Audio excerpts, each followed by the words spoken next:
na véspera do meu casamento, li a mensagem do meu noivo. A minha mãe convida-te para jantar esta noite. Ela insiste.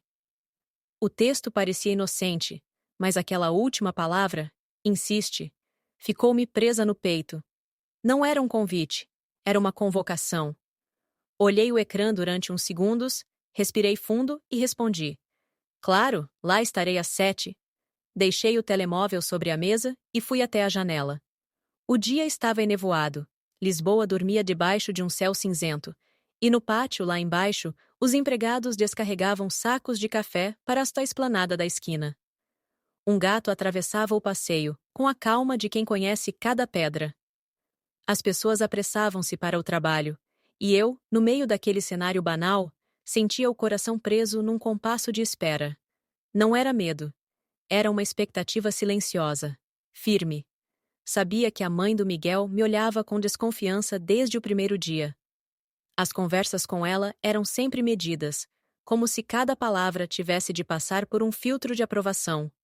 Chamava-se Dona Helena, e a frieza da sua voz contrastava com a delicadeza das chávenas em que servia o chá.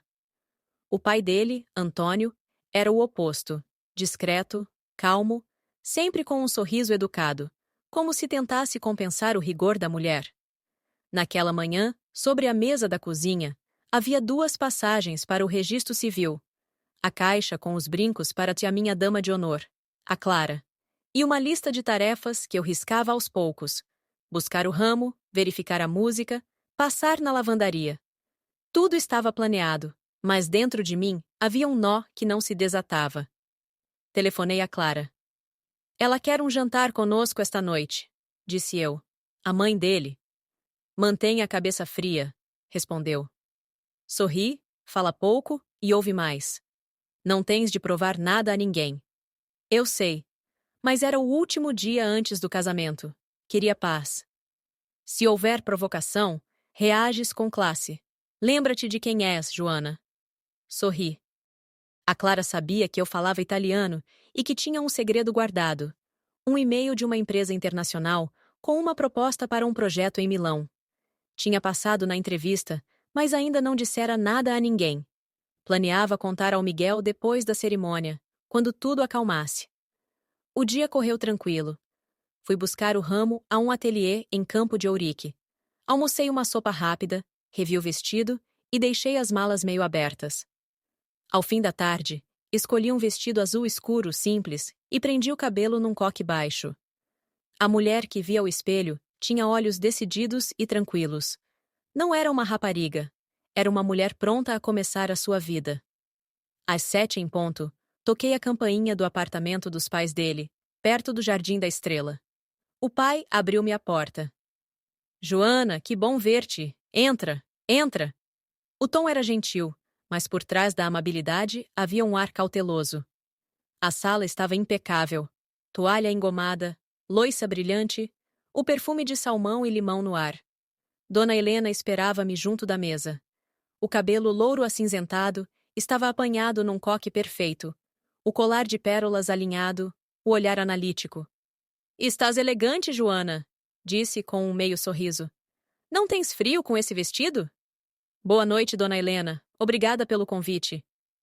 Miguel surgiu da cozinha com uma saladeira sorridente. Vamos jantar? Sentamo-nos. Durante o jantar, as perguntas de Dona Helena eram educadas, mas soavam a questionário. Onde trabalhava, quanto ganhava, se a minha família era de Lisboa ou do Norte, o que achava de deixar o emprego depois do casamento. Antônio, pelo contrário, perguntava-me sobre livros, e por alguns minutos a conversa fluiu. Poesia, viagens, cinema. No entanto, sob cada frase, havia uma tensão invisível. Quando Miguel saiu à varanda para atender uma chamada do mestre de cerimônias, e o pai foi buscar o chá, a sala ficou em silêncio. Foi então que Dona Helena se inclinou ligeiramente para o marido, disse algo em italiano e soltou uma gargalhada curta. Ambos olharam para mim, com aquele ar de quem tem a certeza de que eu não percebi. Mas percebi cada palavra. Era um comentário sarcástico, disfarçado de piada, sobre raparigas que se aproximam de famílias prósperas. Não me encolhi. Levantei-me, dei a volta à mesa, Segurei-lhe a mão e respondi em italiano perfeito, olhando-lhe diretamente nos olhos. Compreendo tudo o que diz. Não precisa de se preocupar. Não lhe pedirei um único euro. Sei cuidar de mim e de quem amo. O silêncio caiu como um peso.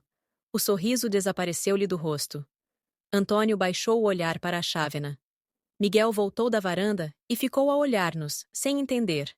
Sentei-me de novo, tranquila. A noite terminou sem escândalo. Despedi-me com um sorriso e agradeci o jantar. Dona Helena limitou-se a dizer: amanhã é um dia importante. Descansa bem. Lá fora, o ar estava frio, mas limpo. Caminhei até a Avenida da Liberdade com passos lentos. Senti que algo dentro de mim tinha mudado, não por orgulho, mas por dignidade. Em casa, descalcei-me, acendi a chaleira e abri o e-mail da empresa italiana. A proposta era clara: contrato de 1 ano, salário competitivo, prêmios de desempenho e 6 meses de alojamento pago. Tinha 3 dias para responder. Fiquei a olhar o ecrã. Pensava no Miguel. Tão gentil, mas por vezes demasiado preso à vontade da mãe. Trabalhava muito, nunca prometia o que não podia cumprir, e acreditava que o silêncio era uma forma de amor. Eu amava-o, mas sabia que, se a vida nos fosse pôr à prova, o verdadeiro teste seria aquele: a distância entre o que queríamos e o que ousávamos fazer. Fechei o computador. Do lado de fora, Lisboa adormecia. E eu, pela primeira vez em meses, senti-me desperta. Acordei cedo, antes do nascer do sol, quando a cidade ainda dormia. O quarto estava mergulhado naquela penumbra azul que antecede o dia, e por um instante pensei que ainda fosse noite. O som distante de um elétrico a passar em direção ao cais do Sodré trouxe-me de volta à realidade. Faltavam poucas horas para o registro. Fiz café, sentei-me à mesa da cozinha e olhei para o caderno, onde na noite anterior tinha rabiscado 2 colunas. De um lado, escrevi Milão, do outro, Lisboa. Sob Milão, pus palavras como liberdade, crescimento, projeto, mudança. Sob Lisboa, família, rotina, raízes, calor. No meio, tracei uma linha e escrevi apenas uma pergunta: com quem estarei lá? E com quem estarei aqui? Fiquei a olhar para aquela página até o café arrefecer. Não havia resposta certa, só possibilidades. E em cada uma parte de mim. Decidi que precisava falar com o Miguel antes do registro. Não queria esconder-lhe a oferta, nem transformá-la num ultimato. Queria que soubesse que eu tinha um sonho e que, se ele quisesse, podia fazer parte dele. Liguei-lhe. Preciso de te ver esta manhã, antes de irmos assinar. Claro, respondeu ele. Chego aí em meia hora. Enquanto esperava, abri as cortinas. A cidade acordava lentamente. Os telhados úmidos, o cheiro do pão fresco da padaria do outro lado da rua, uma vizinha a estender roupa. Havia uma beleza discreta nesses gestos anônimos, um conforto que quase me fazia querer ficar. Quando o Miguel chegou, trazia aquele ar de quem tinha dormido pouco, o cabelo ainda desalinhado e o olhar dividido entre curiosidade e preocupação. Entrou, pousou o casaco na cadeira e sentou-se. Diz-me. Pousei à sua frente o envelope impresso com o logótipo da empresa italiana. Recebi isto ontem. É uma proposta de trabalho em Milão. Um projeto de 1 ano. Quis contar-te antes de tomarmos qualquer decisão juntos. Ele leu o documento em silêncio. Eu observava-lhe o rosto. Os olhos a moverem-se linha a linha, o maxilar ligeiramente tenso. Quando terminou, pousou o papel e ficou a olhar para as minhas mãos pousadas na mesa. És talentosa, Joana. Isto é uma oportunidade séria. E eu não quero ser o homem que te impede de crescer. Mas? Perguntei. Mas não é fácil. A minha vida está aqui. O trabalho, os clientes, os amigos e, claro, a minha mãe. Suspirou. Mesmo assim, vou contigo. Quero estar contigo, não apenas esperar-te à distância. Podemos começar do zero lá fora. Tenho medo, mas é o medo certo. Aquele que precede o que vale a pena. Senti uma mistura de alívio e ternura. Inclinei-me, encostei a testa à dele. Obrigada. Era só isso que eu precisava ouvir. Ficamos assim durante alguns segundos, até ele sorrir. E o que é que disseste à minha mãe ontem? Contei-lhe o episódio do jantar, palavra por palavra. Ele riu-se, abanando a cabeça. Bem jogado. Foi direto, sem escândalo. A minha mãe precisa de perceber que o mundo não gira à volta dela. Eu trato disso. Miguel, disse eu, não quero que isto seja uma guerra. Quero apenas respeito. E é isso que vais ter. Saímos juntos para o registro civil em Santo Antônio. O ar estava fresco, e a luz da manhã transformava as fachadas antigas num dourado suave. Quando chegamos, o hall estava cheio de casais, alguns nervosos, outros risonhos, todos com flores nas mãos. A minha amiga Clara chegou pouco depois, com um brilho nos olhos. Estás linda, disse, ajeitando o meu cabelo.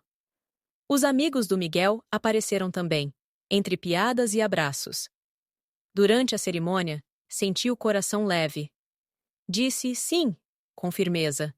E quando ele respondeu o mesmo, o mundo pareceu suspenso por um instante. À saída, lançaram-nos arroz e pétalas. O som das gargalhadas misturava-se com o eco dos sinos da igreja ao lado. O jantar foi num restaurante pequeno em Alfama, com janelas abertas para o Tejo. O mestre de cerimônias, um amigo de infância do Miguel, conduziu tudo com elegância. A primeira dança foi ao som de uma música suave de piano e guitarra portuguesa. Ele segurava-me pela cintura com uma ternura que parecia prometer tudo. A Clara fez um brinde breve e certeiro. Que nunca tenham medo das palavras simples. Sorri. Aquela frase ficou-me gravada. Mas o encanto quebrou-se por um instante quando vi Dona Helena encostar-se ao filho e sussurrar-lhe algo ao ouvido. A expressão dele endureceu. Eu sabia o que era. Milão. O medo dela de me roubar o filho. Depois da festa, ele levou os pais à casa, e eu fiquei com as amigas a arrumar as flores e os presentes. Quando voltou, o olhar dele já dizia tudo. Ela está contra, murmurou. Diz que não é sensato deixar tudo por um ano de incerteza. Que ninguém te espera lá. Tem razão numa coisa, respondi. Ninguém me espera, mas é assim que começam as coisas novas. Ele sentou-se ao meu lado no chão, entre caixas de presentes. Disse-lhe que não estou a abandonar nada. Estou a levar a minha vida comigo. E contigo. Beijei-lhe a mão. Se alguma vez mudares de ideias, diz-me. Prefiro a honestidade à lealdade forçada. Não mudei. Tenho medo, mas decidi. Naquela noite dormimos abraçados, em silêncio. O corpo dele quente, a respiração compassada. O mundo podia desabar lá fora. Ali, tudo fazia sentido. De manhã, escrevi ao gerente da empresa, aceitando a proposta e pedindo detalhes sobre o alojamento. O Miguel enviou um e-mail aos seus clientes, informando que iria preparar uma transição. O pai mandou uma mensagem. Apoio-vos, sempre. Dona Helena, porém, não disse nada. Uma semana depois, fui visitá-la. O apartamento dela cheirava a sabão e a roupa acabada de passar. Vais-te embora, disse-me, sem me olhar. E levas o meu filho. Não o levo. Vamos juntos. É uma decisão nossa. Ela pousou a toalha que dobrava, e o olhar tornou-se frio como vidro. Quando tudo ruir, vais voltar a esta casa a pedir ajuda. Se ruir, reconstruímos sozinhos. Sei viver com pouco. Sei trabalhar. Não voltarei de mãos vazias, nem por pena nem por orgulho, mas porque não quero ouvir que não estou à altura. Ela levantou-se bruscamente, a cadeira arrastou-se no chão. Estás a insultar-me? Não, respondi. Só a impedir que me controle através da culpa. O pai entrou na sala, trazendo uma chávena de chá. Olhou para nós e nada disse, mas o silêncio dele era compreensão. Os dias seguintes foram de empacotar a vida. Livros em caixas, vestidos em sacos, papéis em pastas. Miguel fechava negócios. Eu organizava documentos. À noite, sentávamo-nos lado a lado, exaustos, no meio do caos. Os amigos organizaram um jantar de despedida num restaurante pequeno em Campo de Ourique. A Clara ofereceu-me um caderno. Para anotares o que viveres e o que descobrires sobre ti. Sorri. Era um presente simples, mas sentiu como um abraço. Dona Helena começou a ligar menos. Um dia convidou-nos para almoçar. Preparou o bacalhau à Brás preferido do Miguel e sentou-se à nossa frente, a tentar aceitar o inevitável.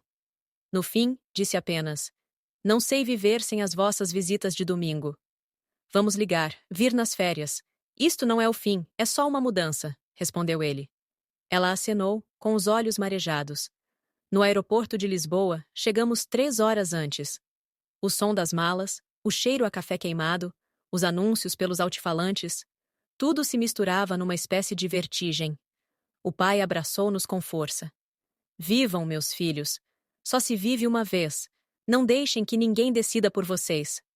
Dona Helena aproximou-se, respirou fundo e disse baixinho: "Cuida dele. Ele nem sempre sabe pedir o que precisa." "Prometo. E ele também cuida de mim." Passamos o controlo de segurança de mãos dadas. Quando o avião levantou o voo, olhei pela janela. Lisboa ficou pequena, recortada em luzes douradas.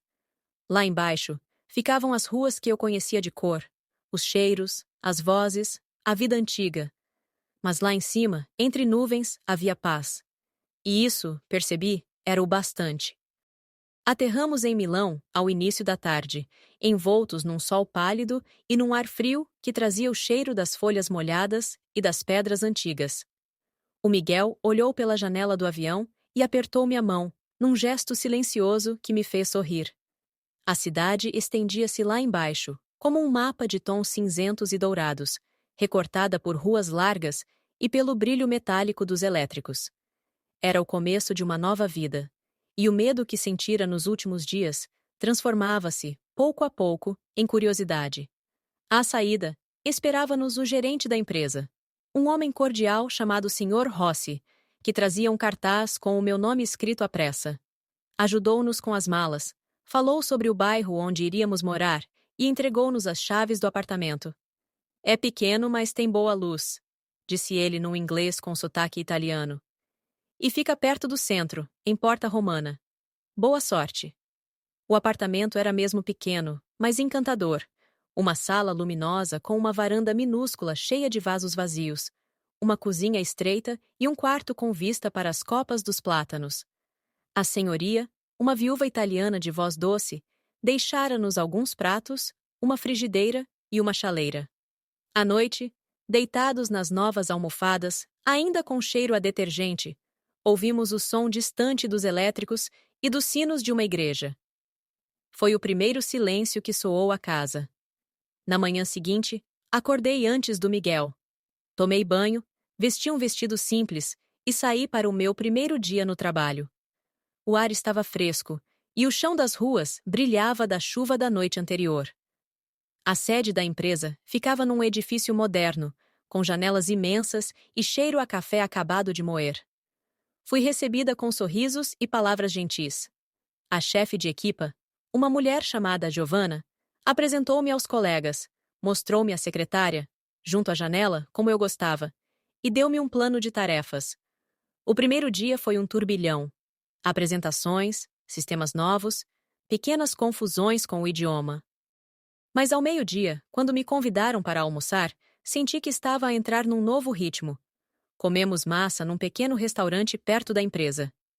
Riram-se das minhas tentativas de pronunciar palavras difíceis, e eu ri também, aliviada por perceber que o acolhimento era sincero. À noite, ao regressar, encontrei o Miguel sentado no chão da sala, rodeado de cabos, papéis e caixas abertas. "Desculpa o caos", disse ele rindo. "Estou a organizar o escritório improvisado." Sentei-me ao lado dele e ficamos ali, a beber chá e a falar dos nossos dias. Eu contava-lhe as reuniões, os erros e as pequenas vitórias. Ele falava dos e-mails que enviara, dos contactos que tentava manter em Lisboa, dos clientes que ainda não sabiam como reagir à sua mudança. Os fins de semana tornaram-se o nosso refúgio. Descobríamos a cidade passo a passo. Os mercados de rua cheios de frutas e flores, as livrarias antigas, os cafés onde o cheiro do expresso se misturava com o som das vozes. Caminhávamos ao longo do canal Navigli, observando os reflexos das luzes na água. Às vezes, comprávamos pão e vinho, e jantávamos na varanda, mesmo com frio. Era uma vida simples, mas cheia de espaço. Com o tempo, o Miguel começou a adaptar-se. Encontrou clientes locais, traduziu relatórios, fez pequenas consultorias para empresas que precisavam de alguém com a sua precisão. Eu via como o brilho voltava ao seu olhar. À noite, partilhávamos histórias.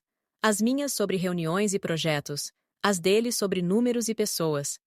Ríamos dos tropeços linguísticos, das diferenças culturais, e essa cumplicidade fazia tudo valer a pena. Um mês depois, recebi uma mensagem inesperada.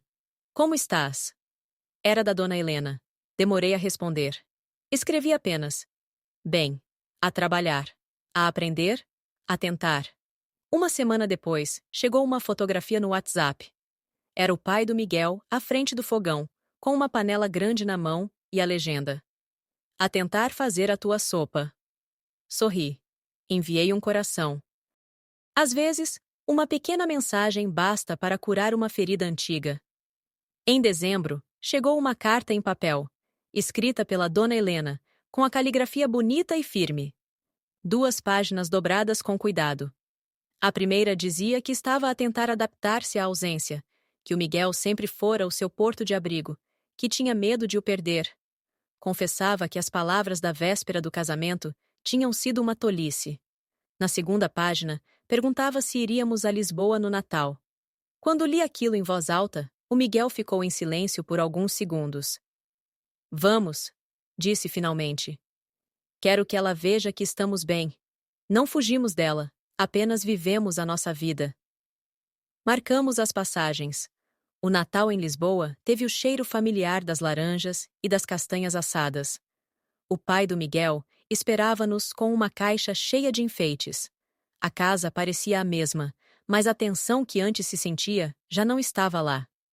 Durante o jantar, dona Helena escutava mais do que falava. Fazia perguntas, pequenas, cautelosas, mas sinceras. E por vezes sorria, de verdade.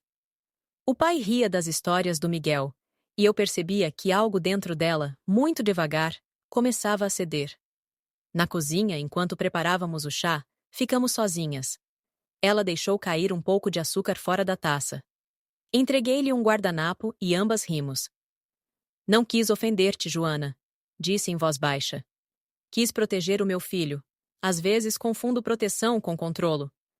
Eu também erro, dona Helena. Mas o Miguel e eu aprendemos a falar, e isso ajuda-nos a viver melhor. Ela acenou e, com um sorriso tímido, murmurou, num italiano arrastado e hesitante. Sto ancora imparando. Ma voglio parlare anche la tua língua. Sorri. Aquilo foi melhor do que qualquer pedido de desculpas. Chamamos os homens para a mesa. O pai trouxe as bolachas, e a noite seguiu-se tranquila, cheia de pequenas conversas e silêncios serenos. Nos meses seguintes, escrevíamos mais vezes. As mensagens da dona Helena deixaram de ser sobre conselhos e passaram a ser sobre receitas, livros, flores. Mandava fotografias do jardim e eu respondia com vídeos do mercado italiano e das nossas refeições. Ríamos das mesmas pequenas coisas, separadas por 1000 quilômetros, mas unidas por algo novo. Respeito. Em abril, o Miguel conseguiu um grande projeto de contabilidade internacional. Trabalhava até tarde, com o olhar cansado, mas satisfeito. Eu também estava mergulhada em relatórios e reuniões. Às vezes, o silêncio instalava-se entre nós, pesado, não por falta de amor, mas por excesso de cansaço. Então criamos uma regra. Uma noite por semana seria só nossa, sem trabalho, sem telemóveis. Cozinhávamos juntos, víamos um filme ou simplesmente saíamos a caminhar até o canal. Era pouco, mas salvava-nos. O verão chegou depressa. Milão fervia de calor e barulho. Uma tarde, encontrei um envelope grosso sobre a mesa da cozinha, com o logótipo da empresa. Abri. Era uma proposta para chefiar um pequeno departamento em Lisboa. 3 anos de contrato, salário superior, 4 pessoas na equipa e viagens trimestrais à Itália. O coração bateu forte. Senti alegria e medo ao mesmo tempo. O Miguel chegou pouco depois e percebeu pelo meu rosto que algo se passava. O que é? Uma oferta, respondi. para regressar. E ainda não aceitei. Mostrei-lhe a carta. Ele leu em silêncio. Depois olhou para mim e sorriu com ternura e um toque de apreensão. Quero que aceites. Quero que continues a crescer. Prometemos ser honestos, lembra-te? Sentei-me ao lado dele, com lágrimas nos olhos. Não quero que fiques na sombra, Miguel. Não quero que o meu caminho te magoe. Não me magoa ver-te avançar. Só me magoaria ver-te desistir. Assenti. No dia seguinte, fomos juntos à empresa. Assinei o contrato. O Miguel comprou pastéis numa confeitaria e trouxe uma garrafa de vinho. Celebramos sozinhos, com música baixa e o som suave da chuva lá fora. Ligamos aos pais. A dona Helena, pela primeira vez, sorriu de orgulho. O outono chegou com uma luz mais dourada e uma calma diferente. As folhas das árvores, em frente ao nosso prédio, pintavam a rua de castanho e amarelo, e a vida, por um instante, parecia encontrar o seu próprio ritmo. Eu começava um novo cargo dentro de alguns meses, e o Miguel, cada vez mais confiante, tinha conseguido estabilizar o seu trabalho remoto, com clientes tanto em Portugal como em Itália. Às vezes, olhava-o e via o mesmo homem de sempre, atento, sereno, mas com algo novo no olhar. A certeza de que estávamos a construir algo juntos, passo a passo, como quem ergue uma casa em terreno firme. As semanas que se seguiram foram intensas. Tínhamos reuniões, jantares de despedida, chamadas para os pais, planos para regressar. As malas voltavam a encher-se, desta vez com lembranças. Fotografias, mapas de ruas, pequenas conchas do Lago de Como, bilhetes de museus e um livro de receitas italianas que a senhoria me oferecera com um bilhete escrito à caneta. Para que o sabor da nossa terra fique convosco. Na véspera da partida, sentei-me na varanda, sozinha, a olhar as luzes de Milão. Havia algo de melancólico naquela cidade que me ensinara tanto. A estar só, a falar de outra forma, a começar de novo. Pensei em tudo o que deixávamos, e em tudo o que levávamos conosco. A vida, percebi, raramente é um ponto de chegada. É uma linha que se reescreve com coragem. Em Lisboa, fomos recebidos por um céu azul e um vento suave vindo do Tejo. A cidade cheirava a maresia e pão quente. O apartamento que arrendamos em Santos era pequeno, mas luminoso, com uma varanda onde cabiam 2 cadeiras e uma planta que o Miguel insistiu em trazer do outro lado do mar. No primeiro dia, abrimos as janelas todas. O som dos elétricos, o pregão distante de um vendedor de castanhas, as gargalhadas de crianças no pátio. Era tudo familiar e novo ao mesmo tempo. Comecei o novo trabalho numa segunda-feira. O escritório ficava perto do Marquês de Pombal, num edifício antigo renovado, com janelas largas e cheiro a madeira polida. A equipa recebeu-me com entusiasmo. Pela primeira vez em muito tempo, senti-me completamente à vontade. Ao fim da primeira semana, levei o Miguel a conhecer o espaço. Mostrei-lhe a sala, apresentei-o a alguns colegas, e ele, sempre discreto, limitou-se a sorrir. Depois fomos jantar ao bairro Alto, e pela primeira vez em meses, falamos sem pressa. Sabes o que mais gosto disto tudo? Perguntei. Do quê? De perceber que, mesmo longe, nunca deixamos de ser nós. Não houve fuga, houve caminho. Ele segurou-me a mão sobre a mesa. E agora estamos em casa.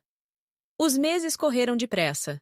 O trabalho exigia viagens ocasionais a Milão, e sempre que voltava, trazia pequenas lembranças para Isnonaena. Um frasco de compota, um lenço, um postal. Ela respondia com mensagens curtas, mas cada vez mais doces. Numa dessas viagens, ao regressar, encontrei um envelope branco sobre a mesa. Dentro, um cartão colorido com letras desenhadas à mão. A minha Joana. Obrigada por cuidares do meu filho e por o amares como ele merece. Com carinho, Helena. Fiquei parada, a olhar aquele papel, e senti uma emoção antiga dissolver-se. Chamei o Miguel, mostrei-lhe. Ele sorriu, abraçou-me e sussurrou. Acho que ela está na hora de aprender. No inverno, a nossa rotina ganhou nova cadência. Jantares simples, música na meio volume, pequenas caminhadas pela beira-rio. O pai dele ligava todas as semanas, sempre com histórias sobre o bairro, as árvores, o tempo. Às vezes, ligávamos por vídeo, e a dona Helena aparecia atrás, a fingir que estava distraída. Numa noite fria de novembro, voltei do trabalho e encontrei o Miguel sentado na cama, o olhar curioso. Sobre a mesa de cabeceira, um pequeno teste com 2 linhas vermelhas. Fiquei sem palavras. Ele olhou para mim, estendeu a mão e começou a rir e a chorar ao mesmo tempo. Sentei-me no chão, junto a ele, e as lágrimas vieram-me sem aviso. Ficamos ali, de mãos dadas, a respirar, como se o mundo tivesse parado para nos ouvir. Vai ser mãe, murmurou ele. Vamos ser pais, corrigi, rindo entre lágrimas. Durante dias, andamos em silêncio cúmplice, sem saber se devíamos contar a alguém. As palavras, às vezes, assustam os milagres. Quando fomos ao médico e vimos o primeiro batimento no ecrã, percebi que a vida não pedia licença, simplesmente acontecia. Decidimos contar aos pais por videochamada. Quando a imagem apareceu, o pai do Miguel foi o primeiro a perceber. Já sei esse sorriso, disse. Não há engano possível. A dona Helena ficou calada alguns segundos, a mão a tapar a boca. Depois, lágrimas. Venham no ano novo. Trago mantas e prometo não discutir. Só quero abraçar-vos. Desligamos o computador, e eu encostei-me ao ombro do Miguel. Senti o coração leve, como se um peso antigo tivesse finalmente desaparecido. O passado não se apaga, mas pode ser perdoado. Naquela noite, deitada ao lado dele, pensei em tudo o que vivemos desde aquele jantar na casa dos pais. O medo, o orgulho, o silêncio, as viagens, os recomeços. A vida parecia um tecido feito de fios frágeis e fortes ao mesmo tempo, onde cada gesto de coragem deixava a sua marca. Fechei os olhos e ouvi o som distante do elétrico a passar na rua. O mundo continuava. E eu também.